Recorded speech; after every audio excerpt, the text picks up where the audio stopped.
ઘણીવાર શું છે કે લોકો એમ કહેતા હોય કે આવા હારા ભગતને તમારી અહીંયા દીકરા આવા છે, કંઈક જરાક ધ્યાન રાખતા હો તો આ પ્રહલાદે વિરોચનનું ધ્યાન નહીં રાખ્યું હોય, પણ એ બિયારણ જ મોડું આવી ગયું હોય. આપણે ખાતર પાણી તો હારા જ નાખ્યા હોય, પણ બિયારણ જ મોડું આવી ગયું હોય. એટલે એમાં પછી મા બાપનો કાંઈ વાંક નહીં. આ તમારે છે એવું અમારે ત્યાં અમે આમ બહુ ઘણું જોઈને આ લાવવી અહીંયા. એટલે અમે છે ને અમારે અહીં કોઈ સાધુ થવા આવે ને એટલે અમે એને લગભગ 400 પહેલાં તો દોઢ વર અમારી ભેગો ગ્રહસ્થાશ્રમમાં એને જોયો હોય. પછી પાછો અહીંયા એમ કે ત્યાગી થવું છે તો પછી પાછો અમે એને લેંઘો કપની પહેરાવી, જો ઓલો છોકરાએ પહેર્યો ને એવો. અને ચાર પાંચ વર અમે એને એમ રાખી એમાં કે ભાઈ 4-5 વર્ષમાં એની ખબર પડે કે અહીંયા રહ્યા જેવું છે, ઘરે જ ગયા જેવું છે, અને આપણને ખબર પડે કે આને રાખવો કે ન રાખવો. પછી અમે એને પાર્ષદની દીક્ષા દઈએ, એટલે ધોળું ધોતિયું ને ધોળી ચાદર ઓઢાડી વરક દાડો એમ રાખી. પછી એમ લાગે કે ભાઈ એને ફાવે એમ છે ને અહીંયા આપણે રાખ્યા જેવો છે તો દીક્ષા દઈ, તોય પાછું ક્યારેક કોઈ ઘૂસ મારી જાય, લ્યો હાલો તો ભાઈ તોય મોડું કામ. આપણે આમ હારી રફ જોઈને હારા હીરા જોઈને જ રાખ્યું, પણ મારું આમ તમે આમ જોવો ને તો ડુપ્લિકેટ નીકળી જાય, સિન્થેટિક હીરો તોય નીકળે, લ્યો હાલો હું કરું, ખબર જ ન પડે. એટલે આમાં હું આવડાને એક દી અમારા સાધુને કહેતો, મેં કીધું તમે છે ને હું જ્યાં સુધી આ દુનિયામાં રહું ત્યાં સુધી હખણા રહેજો. મેં કીધું મહેનત ગામ બધું મને કહે કે આ તમે આટલા ગામને આટલું સમજાવો છો ને તમારા સાધુને એટલું ન સમજાવીએ ક્યાં. મારે મેં કીધું એને કહેવા નહીં જવાય કે ભાઈ તમને આટલા સમજાવ્યા તા નહીં સમજાવ્યા હોય. હવે એ મેં કીધું ગામને મારે ક્યાં કહેવા જવું, પછી મેં બિયારણ જ મોડું આવી ગયું હોય ભાઈ. અને જો તમારા વાળા છે ને સાધુ કોઈ બગડે ને એટલે એમ કહે છે કે સાધુ બગડી ગયા, સાધુ બગડી ગયા. સાધુ બગડી જાય એમાં વાંક અડધો અમારો હશે, એની કાંઈ નાની, પણ અડધો વાંક તમારો, કારણ કે રફ ત્યાંથી તમે મોડી જ મોકલો છો. અહીંયા અમે ગમે એટલા હારા કટિંગ કરી, પણ હવે જીરમવાળી જ રફ તમે અહીંયા મોકલી હોય, રો મટીરિયલ તો ત્યાંથી આવવાનું. હવે અમે ગમે એટલું કટિંગ કરી સારું થાય જ નહીં. અને તમારું કેવું કામ છે ખબર, 3 છોકરા હોય ને, હારો હોય ને સાધુ થવાનું નામ લઈને તો એ ન થવા દે, હરિભગત હોય તોય ન થવા દે. અને જે કાંઈ કરતો ન હોય ને રેખડ્યા કરતો હોય ને જ્યાં હોય ત્યાં રૂપિયા બગાડ્યા કરતો હોય ને ખોટા કર્યા કરતો હોય તો એમ કે સ્વામી આવે ને, સ્વામી આને લઈ જાઓ તમારી ભેગો. હવે બાપના નો વાળે બાવાના વાળે. હા, એટલે પછી કે સાધુ બગડી ગયા.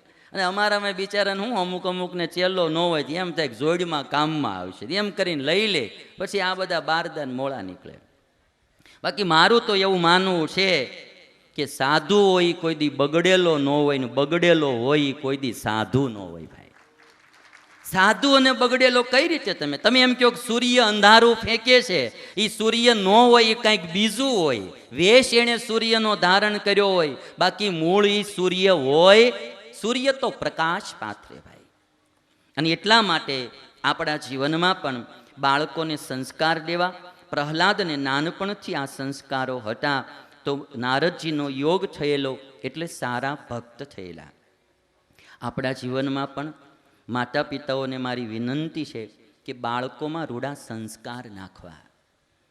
એને ક્યારેક મંદિરે લઈ જવા, એને ભગવાનની પૂજા કરતાં શીખવાડવું, એને દંડવત કરતાં શીખવાડવું, એને છે તો ભગવાનના નામ જપ કરતાં શીખવાડવું, માતા પિતાને પગે લાગતા શીખવાડવું, એને ક્યારેક ગીતા ભાગવતના શ્લોક શીખવાડવા.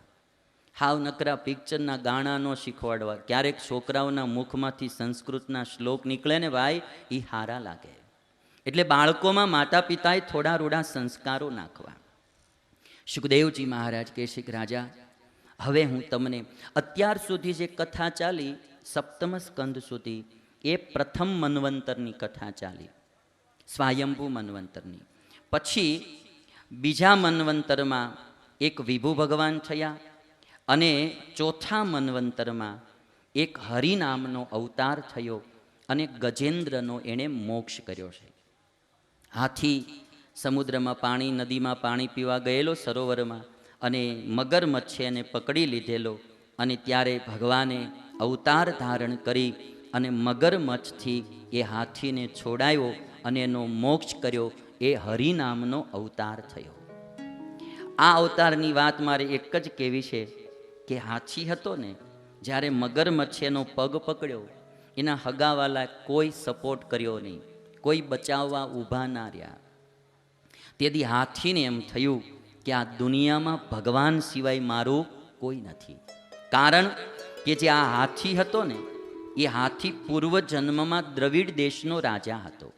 દ્રવિડ દેશ એટલે આપણું તમિલનાડુ રાજ્ય, એ દ્રાવિડ દેશ કહેવાય. એ દેશનો રાજા હતો.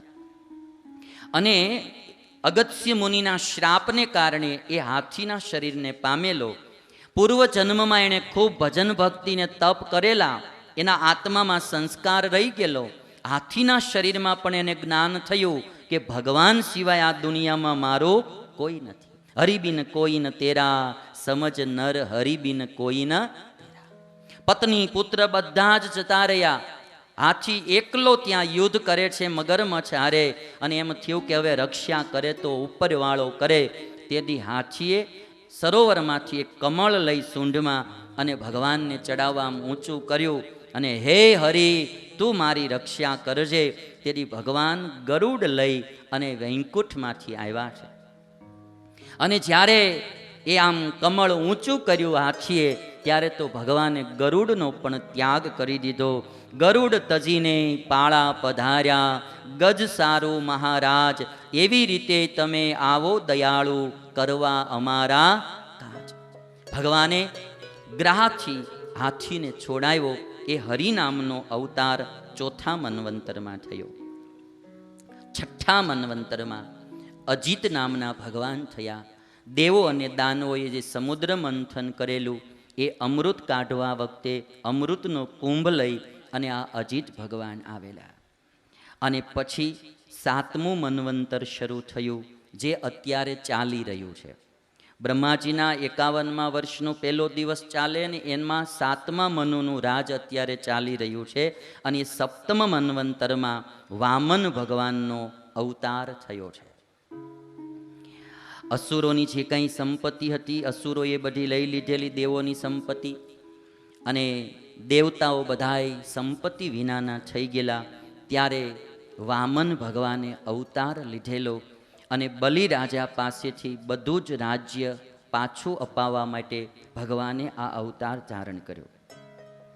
વામન ભગવાન બલિરાજાના યજ્ઞમાં આવ્યા છે. અને બલિરાજા યજ્ઞ ભૃગુકૃચ્છ નગરમાં, એટલે આપણું ભરૂચ, નર્મદા નદીને કિનારે, ત્યાં એ યજ્ઞ ચાલતો હતો. અને વામન ભગવાન ત્યાં પ્રગટ થઈને બલિરાજાના યજ્ઞમાં આવે છે. એટલે વામન ભગવાન, હાલો બલિરાજા આવ્યા,